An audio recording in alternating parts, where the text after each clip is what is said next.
All right, Justin, in the length of the tweet or a tweet thread, what did we talk about today?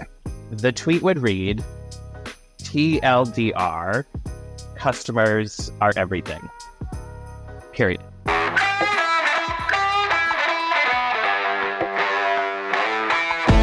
I'm Amy Syed. I'm Sean Collins. And this is Numbers and Narratives.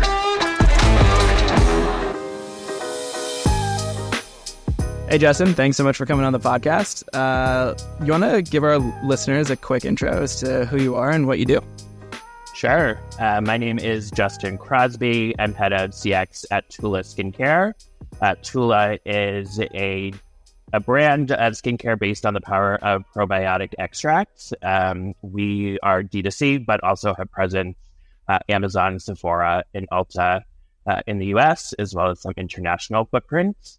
And I've been with the company for almost 5 years now, so joined at a very early stage and kind of have supported the customer experience ecosystem here through our acquisition by Procter & Gamble in 2022. When you're a D2C brand, I think CX is pretty straightforward. We understand kind of exactly what that looks like. As you expand these other channels that are not owned and operated by you, what does CX look like in kind of an omni-channel space? I think for me and for us at Tula, we've always known that our customers, even when shopping at D2C, are shopping for us elsewhere. So they're in Sephora, they're in Ulta, they may be shopping on Amazon so they can get it, with Prime next day. And so it was important for us to understand that the Tula.com customer may also be the Ulta customer and the Sephora customer. So when we're thinking about how do we have kind of consistency and continuity in brand presence, both online and in store? I think it's one, obviously, about like your marketing materials and making sure that that's consistent across touch points, but it's also about how we speak to our products and working kind of hand in hand with our field sales team in terms of customer feedback, how we want to speak to the products, whether or not that's education or upselling. And then how do we take that from brick and mortar and translate it to a digital landscape and vice versa. And then to really understand the niche differences between those customers is important. Like what is important to the Ulta customer when they're in that store may be different to what we need to focus on for a customer on Tula.com that's a bit more committed to the brand. They don't have a million other skincare brands surrounding them. And so I think for us, it's important to know that they're the same group of people, but their differences or what's important to them may vary channel to channel.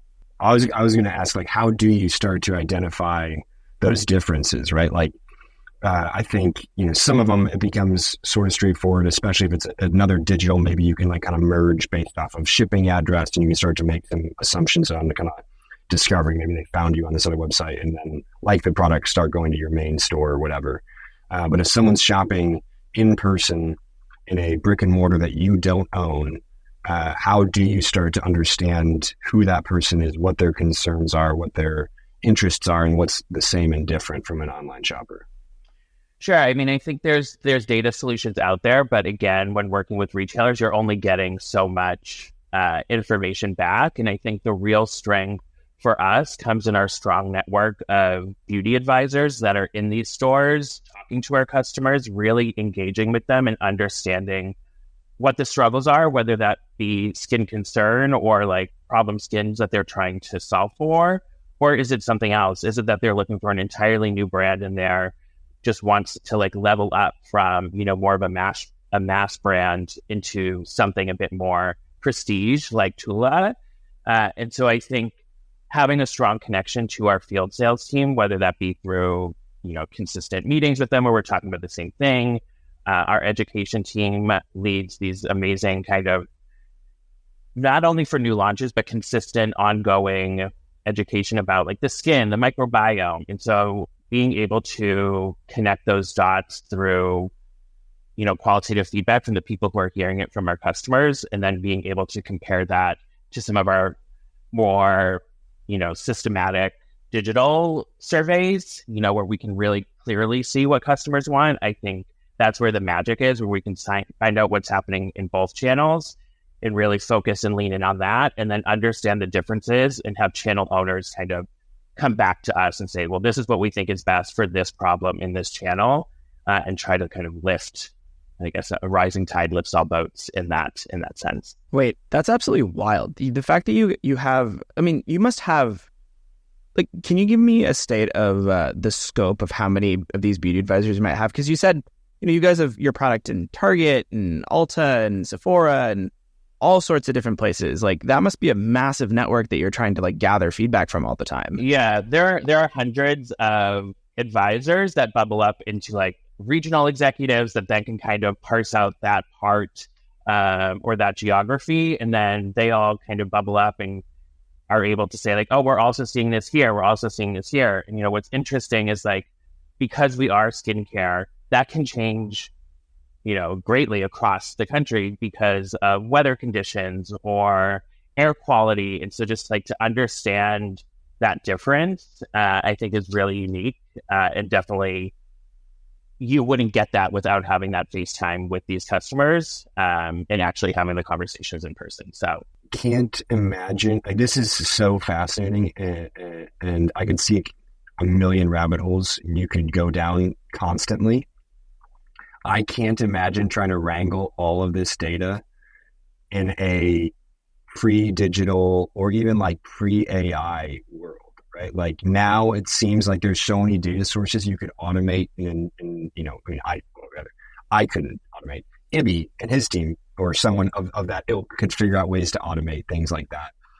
And taking into account like what is the average weather, and cross-reference that with some sort of social listening tool in case an influencer talks about probiotics and the biome or whatever words I probably missaid. But like, you can essentially create this whole map of what's popular based on what's being said and why, and the weather and shopping experience, and then map that as like a leading indicator to sales in different places. How on earth did you ever do this without AI, or I guess did I overcomplicate it so much, and so you kind of have to just like ignore some things and simplify? I'd say in respect to how we're connecting the dots between channels right now, like there's not much AI happening for us. I think we're leveraging it in different ways, but not necessarily trying to tie back any sort of like feedback from the field sales team to other channels. But I think there's definitely things that we use, data for to help inform, whether it be SKU performance or geography and what that means and where people are shopping and what they're shopping for. There's some work happening there, but I think there's definitely some work to be done. And I think I think everyone is kind of on the work smarter, not harder train. And so I think we're always looking for opportunities just to be like, what else can you tell us about this that either helps us lean into something that's working, address something that's not, or reposition it based on what we're hearing from our customers and what's important to them. Because I think oftentimes, like, we think we know, and oftentimes we're right, but sometimes we're surprised. And, that's kind of, I think something that's always lurking on the background. It's like, well, what's underneath, And so I think using data to kind of look behind the curtain a little bit more, I think has been telling as well. That's awesome. That's very, very cool. Justin, when you and I first met, we wrote up a interesting collaborative blog post on our site earlier, but you and I talked a lot about brand and the importance of having sort of a consistent, like, Tula is a very, very premium product, and your customers expect more from you than just buying skincare products. They're expecting advice. They're expecting all these different things. One question that came up, and we'll dive into the brand and AI thing here in a second, but one question that came up when you were speaking about the field service team is, how do you, when you have so many people in so many different locales, maintain that consistent brand voice and maintain that sort of like high barrier to high sort of bar of quality across so many different people? That must be a crazy training experience for everyone. Yeah, I mean, I think it's twofold. It's getting the right people on the team, right? So these often are people who have skincare backgrounds. On our digital support team, we have a licensed esthetician, cosmetologist. So we're really trying to bring in people who, one, are passionate about the product and can speak to it. And then two, we have an amazing education team who helps unify that voice and training. So our digital support team gets the same education as our field sales team to ensure that we know the right points to hit on. We know what the conversation should be like if you're a skincare newbie, if you're somebody who's a bit more into it, or if they're like, a skin intellectual where, they're very into product and they're very smart and aware of ingredients and function. And so I think having that in their toolkit has always been important. And then the other thing is just to trust that even if they're not, following a script, because as much as that can work in some instances, like I think you should empower people to just have authentic conversations. And so I think as a brand, we've also been upfront about like, listen, skin's not perfect. And I think we take that approach to kind of an ethos to everything. And so I think that probably plays into it too, is like, we're not saying we're perfect. We're not saying this is the solution for everyone. We're saying this is what this product does, and we, want you to try it. Obviously, skin and skincare is different for everyone. And so I think letting our teams lead kind of that conversation when they know it's right for a customer is best. And then just making sure that they have the information they need to do their job. But to your point of like the brand, I'd say we always would like to consider ourselves when talking to our customers as like your skincare obsessed best friend. And so we, as much as we need to be authoritative, we want to be approachable and friendly and not take ourselves too seriously as well. You talked a little bit about, Sean, when you and Sean were talking a second ago, you hinted at the fact that you guys are using AI for other things. I assume that a lot of that is, taking the tier one questions that you guys are getting across various support channels and automating some of those. That brand voice is so important, and being approachable is so important. How are you in this sort of brand new AI world maintaining that, brand voice across both the automated channels and, all of the other ones that you have to support? I think, I'm not trying to fool anyone by saying like, I want you to think you're talking to a person when like, it's very clearly like you are seeking information that we can give to you in an instant. And that is what you're looking for. Right. And so to me, when somebody's like, what's my tracking, or I need to return this, it's a very easy interaction to be like, here's the information you're looking for. Did this solve your problem? Yes or no?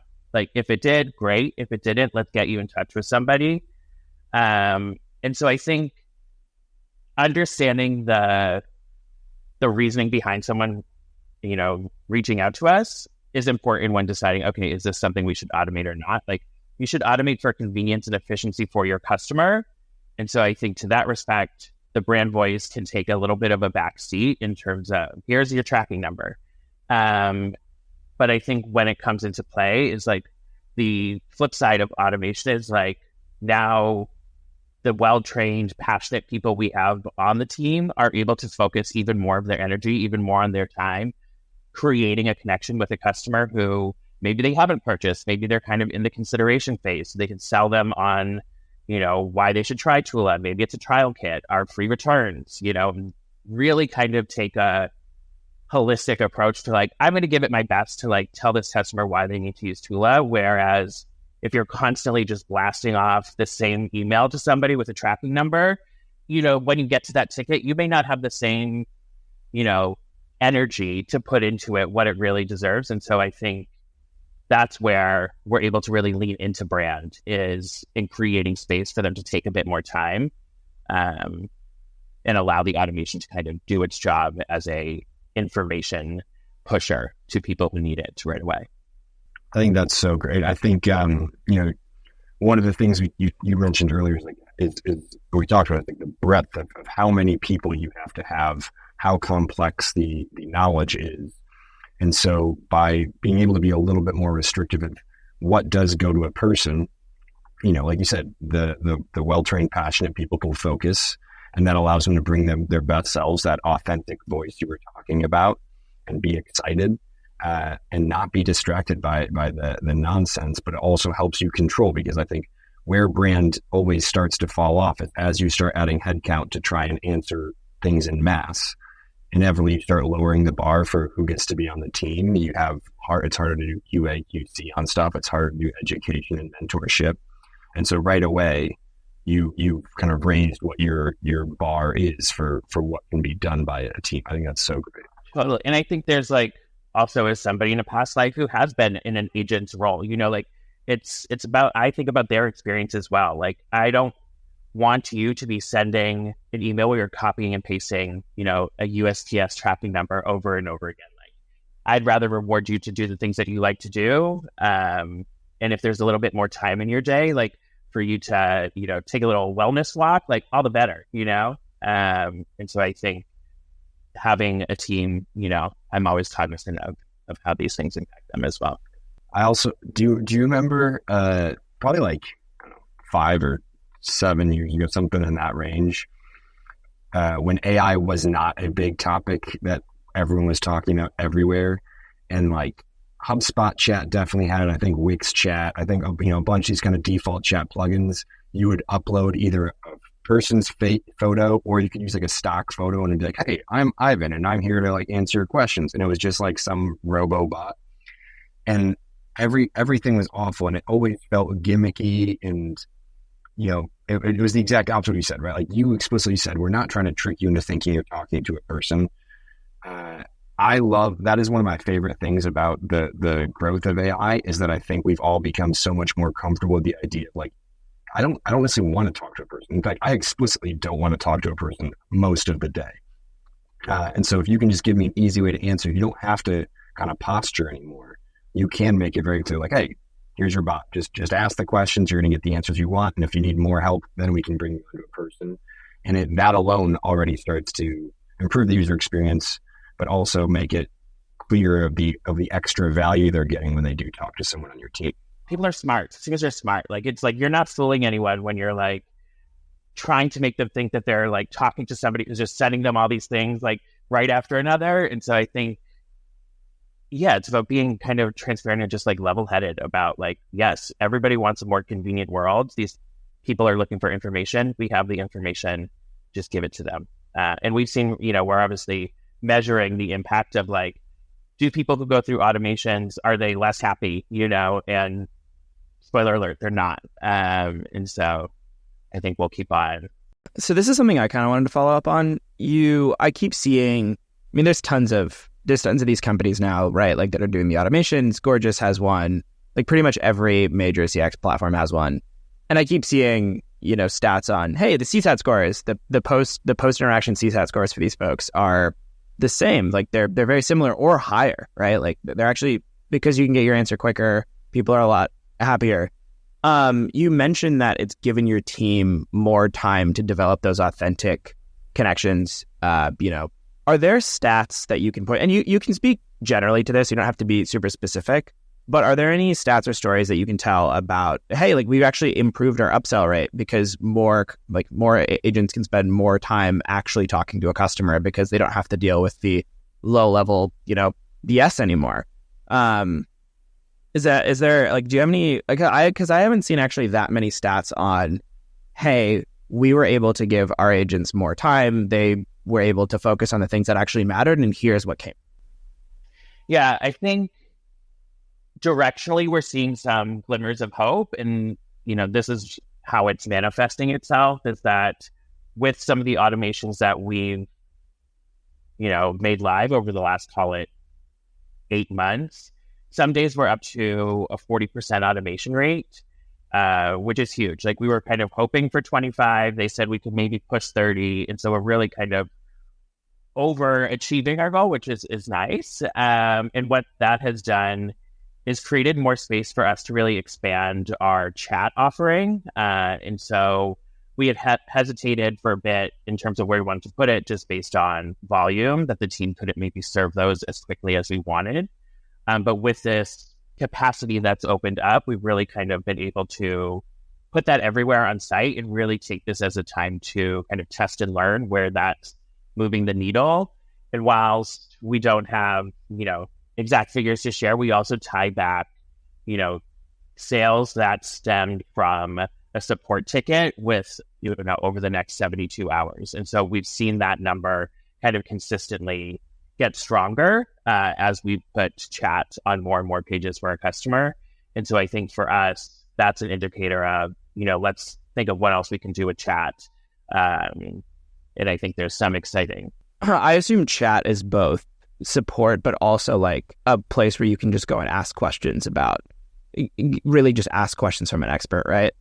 Yeah, totally. And so I think we're trying to meet both those needs is like, are you somebody new to brand and you're in kind of like a consideration phase? And are we trying to just start maybe more high funnel in terms of like, this is what the power of our products can do. This is what a probiotic extract does. And so I think for us, there's that. And then there's also people who are not new to brand, but are maybe looking to try something new. We continue to launch some new innovation. And so there's always questions about how does that fit into my existing routine? And so I think for the return customer, it's a bit more of like, how does this fit into what they're already using? And how do we sell them on that and get that buy-in? And then for, I think, the new customer, it's a bit more general at first, and then trying to understand a bit more of what brought them to the site so that we can help direct them. That's awesome. That's super interesting. Yeah, because I haven't heard a ton on the sort of, hey, here are the effects that have fallen out of our, proclivity to automate and, have AI talk to customers. That's awesome. I think it's interesting that you are, positioning the chat as an education tool as well, and not just a support channel. I think that's underutilized when you think about how to train, whether your custom chatbot and model is not just giving it access to order history and shipping details and, like FAQs, but giving it in-depth information about the products themselves and the problems they're solving. So that it can actually be like a recommendation tool as well. Are the dots connected in any way from like someone asks questions about product A? Does that then save to their profile in some manner and enable the marketing team to kind of follow up with, retargeting emails and ads and all sorts of stuff around the questions they asked and, kind of shape it to like, for example, I know very little about skincare, but there would be different reasons or different questions someone might have about the same product, right? And so one might be like, what are the side effects? And one might be like, how long will this take? And if that's the question, is the marketing team enabled to take that and have a different flow or different automation that triggers based on those kind of questions and concerns?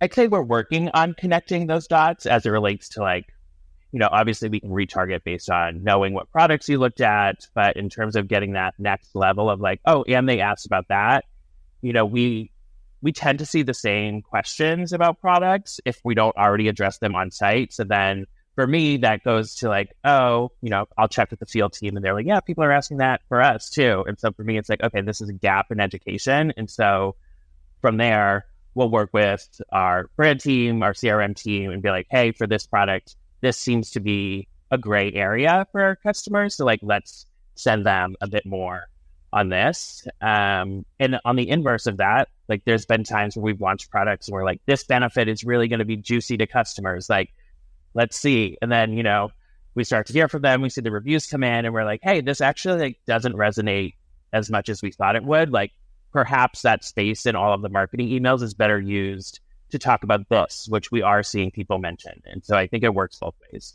What is the format of that meeting and who's in that meeting or Slack channel or email? How consistently are you all meeting to talk about those insights? Who's in there? Is there a format or is it kind of free flow? Like, what does that actually look like in practice?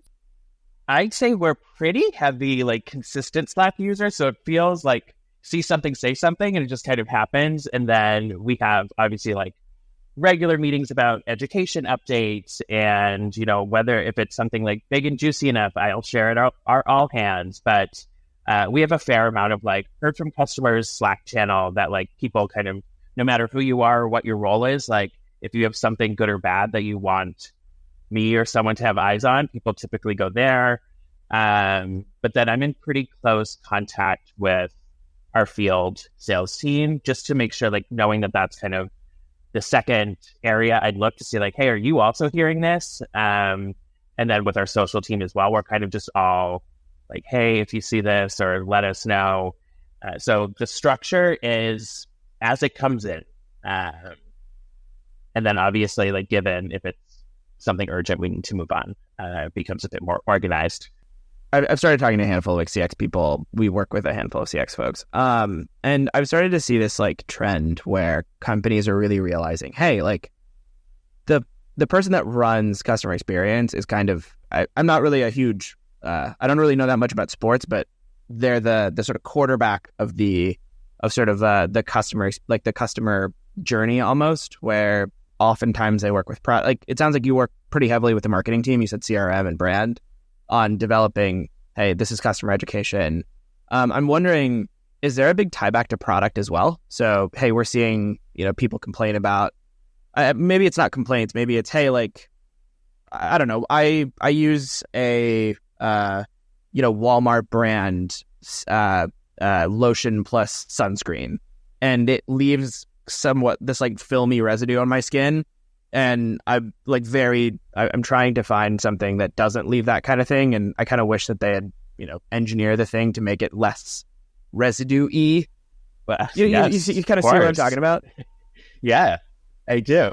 And so your question is like, how would relevant feedback like that tie back to like our digital team or digital product team? No, the actual product team, that physical product. Physical product team. Yeah, I mean, listen, we're a customer-centric brand, and I think we're true to that in the sense that, like, sometimes we think we develop products that we think our customers will like, and we don't always get it 100%. So, like, there have been times where we've reformulated a product based on, feedback from our customers, and, whether that be through reformula or launching a different version. Like, two of our best sellers, our Pulp Classic Cleanser and our 24/7 Moisture, both have fragrance and have, historically, and we consistently heard from customers like, oh, I want to try this, but, my skin's sensitive and I don't use fragrance. So we created those products. So, like, I think, yes, we are keen, like, we have our ears to the ground. And if all of your customers are saying a similar thing, you got to listen to them. I mean, you can't expect the product to be like flying off the shelves if everyone who's buying it is giving you this feedback and you're not doing anything about it. So that being said, some people just, products don't work for everyone. And so I think you also have to be like, how many people are saying this, and how much does that represent in terms of people who have actually bought and used the product? That makes a ton of sense. Cool. I think we're coming up on time. Justin, this was a great episode. Thank you so much for coming on. I think I have a lot of notes here, and really, really excited to hear what comes out of it. Before you jump off, anything to pub, where can our listeners find you? Where can they find Tula? Give us whatever you have to pub. Sure. You can find us at Tula.com, at your local Ulta, Sephora, on Amazon. And, I hope it gives you the glow you're looking for. Perhaps maybe we can send you some SPF and cleanser so that you are no longer suffering from your residue. My Walmart brand, sunscreen and lotion. Yeah. Again, Justin, thanks so much for coming on. Thanks for having me.